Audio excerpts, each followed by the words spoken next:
Il a révolutionné l'agriculture et offert la prospérité aux États-Unis, alors même que le statut d'humain lui avait été interdit à sa naissance.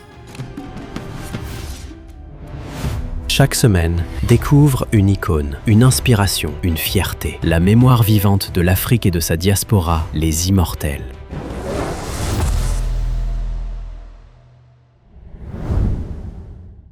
Lui est né esclave, et pourtant, il va nourrir et même sauver une nation entière. George Washington Carver, c'est l'homme qui parlait aux arachides. En 1864, l'Amérique est une terre déchirée par la guerre de sécession. Dans le Nord, les Africains commencent à être libérés de l'esclavage. Mais dans le Sud, les esclavagistes s'opposent radicalement à cette libération et sont en guerre contre le Nord pour perpétuer cette ignominie qui les a enrichis. C'est dans ce Sud, dans les champs du Missouri, que va naître un enfant. Esclave de facto comme sa mère, alors propriété de la famille Carver. Son nom est George Washington Carver. Quelques semaines après ses premiers cris, des cavaliers surgissent dans la nuit. George est arraché à son berceau, kidnappé avec sa mère Mary. Sa mère est vendue et expédiée ailleurs. Il ne reverra jamais son visage. Et l'enfant est échangé contre un cheval de course. Orphelin, de santé fragile, George aurait dû disparaître dans l'anonymat des statistiques. Les lendemains de l'abolition de l'esclavage sont une période plus que dangereuse pour les Noirs, notamment dans le Missouri, et le jeune enfant, désormais orphelin, développe une curiosité insatiable pour les plantes et la nature. Puisqu'il n'a personne à qui parler, il parle aux plantes. La nature devient son sanctuaire, son laboratoire. À 10 ans, il est déjà connu comme le docteur des plantes. Il comprend leur langage avant même de savoir lire. Mais en Amérique, la soif de savoir se heurte au mur de la ségrégation. Les écoles ferment leurs portes à ceux qui ont sa couleur de peau.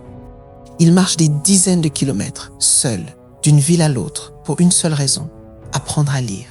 Son nouveau maître le fait donc inscrire dans une école pour noirs. Et ses exceptionnels résultats scolaires lui valent d'obtenir une bourse.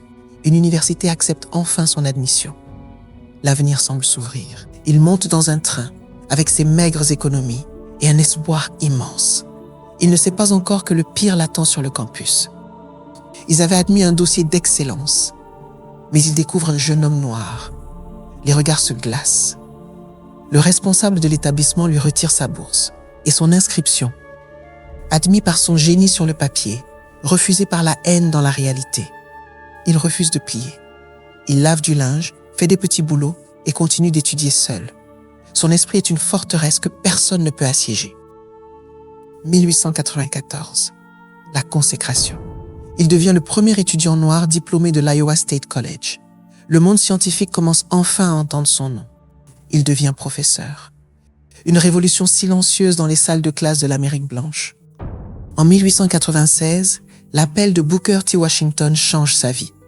Il rejoint l'Institut Tuskegee pour servir son peuple. Il crée son premier laboratoire à partir de matériaux de récupération.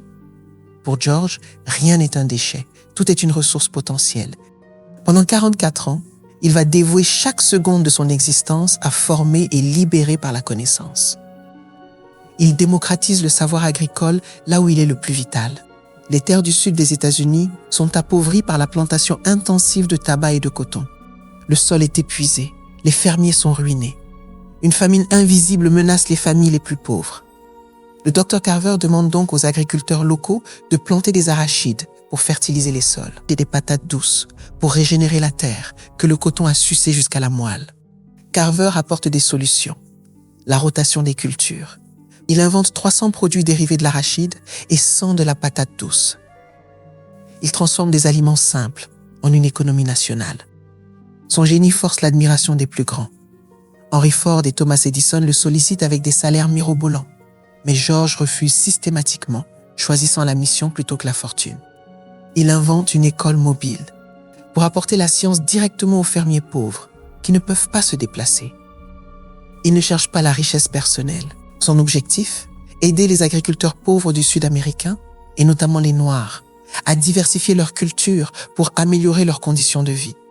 C'est lui qui va créer, à partir du soja, le plastique, dont Henry Ford se servira pour ses véhicules. Le Midwest et le Sud des États-Unis s'enrichissent grâce à lui. En 1921, l'homme qu'on avait autrefois chassé des campus est invité à témoigner devant le Congrès américain. Sa voix résonne désormais au sommet de l'État. L'homme qu'on refusait d'instruire est devenu celui qui instruit toute une nation. Il est finalement réhabilité par son savoir.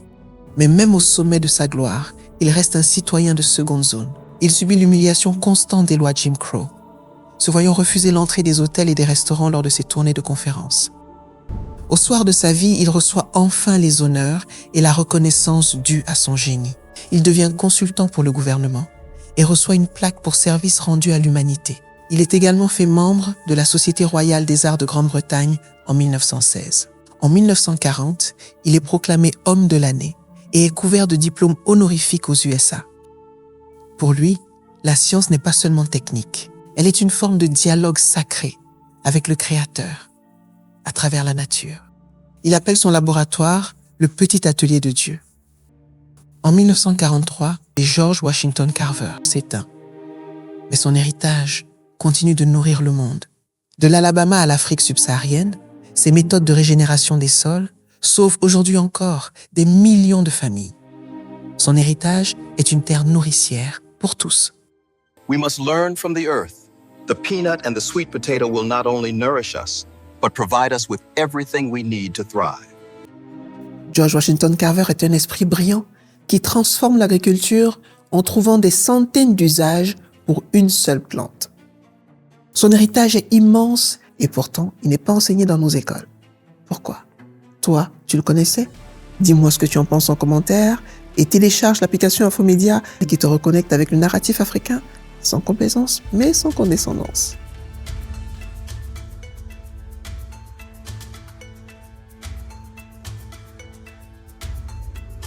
Les Immortels.